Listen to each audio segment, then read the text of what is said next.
ইরানের সাথে আমেরিকা ও ইসরায়েলের চলমান যুদ্ধের মধ্যেই ফের আলোচনায় 2026 সাল নিয়ে বাবা ভাঙ্গার সেই ভবিষ্যৎবাণী। মধ্যপ্রাচ্যে অস্থির পরিস্থিতির সঙ্গে তার পূর্বাভাসের মিল খুঁজে পাচ্ছেন বলে দাবি করছেন অনেকে।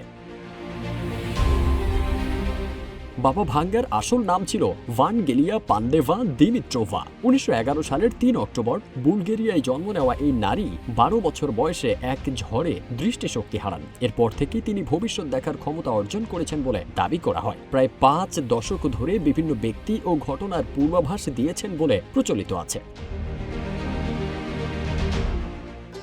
ভবিষ্যৎ হোক নিরাপদ, বিনিয়োগ হোক বিশ্বস্ত, আর আমার পছন্দ সল্ট বে।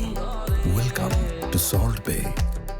সমর্থকদের দাবি তিনি চেরনোবিল দুর্ঘটনা, 9/11 হামলা, প্রিন্সেস ডায়ানার মৃত্যু এবং বিশ্ব শক্তি হিসেবে চীনের উত্থানের মতো ঘটনা আগে থেকেই ইঙ্গিত করেছিলেন। যদিও এসব দাবির পক্ষে নির্ভরযোগ্য লিখিত প্রমাণ খুবই সীমিত এবং অধিকাংশই পরে প্রচারিত ব্যাখ্যার উপর নির্ভরশীল।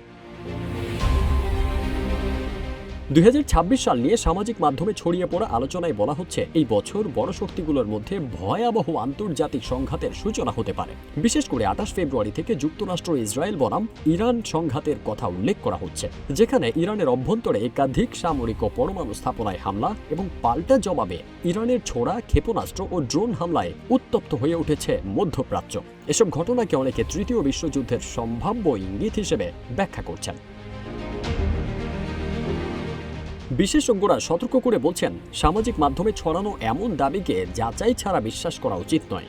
বৈশ্বিক রাজনীতি ও সম্ভাব্য সংঘাত বোঝার ক্ষেত্রে নির্ভরযোগ্য আন্তর্জাতিক গবেষণা, কূটনৈতিক বিশ্লেষণ এবং বাস্তব তথ্যই সবচেয়ে গ্রহণযোগ্য ভিত্তি। ফারদিন সানি, রূপালী বাংলাদেশ।